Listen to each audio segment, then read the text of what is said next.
भोर भई भज प्रभु नाम होगा तेरा कल्याण। भज रे भज रे।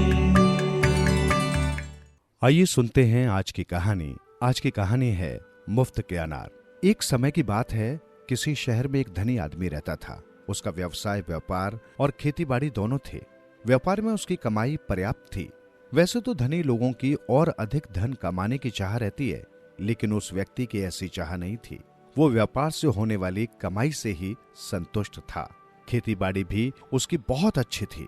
विशाल क्षेत्र में बगीचे फैले हुए थे। उन बगीचों में भांति भांति के फल लगते थे। दक्ष मालियों की देखरेख में दिन दूनी रात चौगनी गति से बगीचे फल फूल रहे थे। बगीचों में अनार के पेड़ों की बहुतायत थी, जिन पर उत्तम किस्म के मीठे रस भरे अनार लगते थे। कहते हैं, संतुष्ट व्यक्ति सहृदय होते हैं। वो व्यक्ति भी ऐसा ही था। यदि ये कहें तो गलत न होगा कि उसके पास जितनी अपार धन संपदा थी, उससे अधिक उसका हृदय विशाल था। इसका प्रमाण था उसका ये कहना कि उसकी जरूरत की कमाई व्यापार से हो जाती है, इससे अधिक की उसे चाहत नहीं है। इसलिए वो खेती से कमाई नहीं करना चाहता था। वो चाहता था कि लोग उसके बगीचे के फल मुफ्त खाएं और उनकी सराहना करें। उसने एक शानदार योजना बनाई। शिशिर ऋतु में जब अच्छे अनार पैदा होते थे, उन्हें चांदी के थालों में सजाकर वो अपने द्वार पर रखने लगा। उन थालों के पास एक तख्ती लगी रहती थी, जिस पर लिखा था, आपका हार्दिक स्वागत है। ये अनार प्रकृति के उपहार हैं। कृपया कम से कम एक अनार अवश्य खाएं।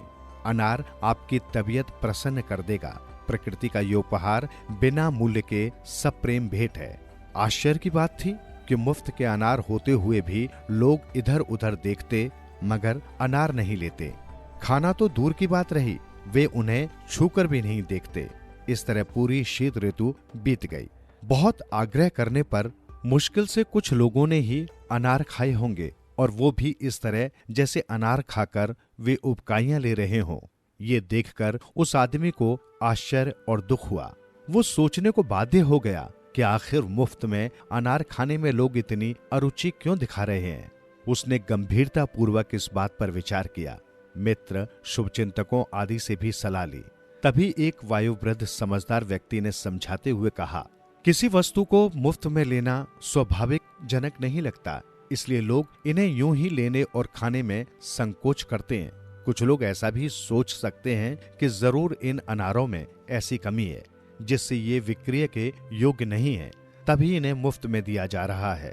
यदि वे वाकई अच्छे होते तो महंगे भाव में बिक रहे होते। इस विचार विमर्श के बाद धनी व्यक्ति ने अपनी योजना बदल ली। जब अगली शीत ऋतु आई तो उसने पहले की भांति द्वार पर चांदी के थालों में अनार नहीं रखे। इस बार उसने कीमत का उल्लेख करते हुए तख्ती लगाई, जिसमें लिखा था, यहाँ उम्दा किस्म के अनार मिलते हैं। स्टॉक सीमित होने के कारण इन्हें कुछ ही दिन में बेचा जा सकता है। अनार की कीमत उसकी गुणवत्ता के अनुसार है। उसे देखकर आश्चर्य हुआ कि अनार खरीदने के लिए लोग टूट पड़े। पूरे शहर में इन्हीं की चर्चा थी। लोग रिश्तेदारों को अनारों का तोहफा भिजवाते। अन्य शहरों से जो आता वो अनार अवश्य खरीद कर ले जाता।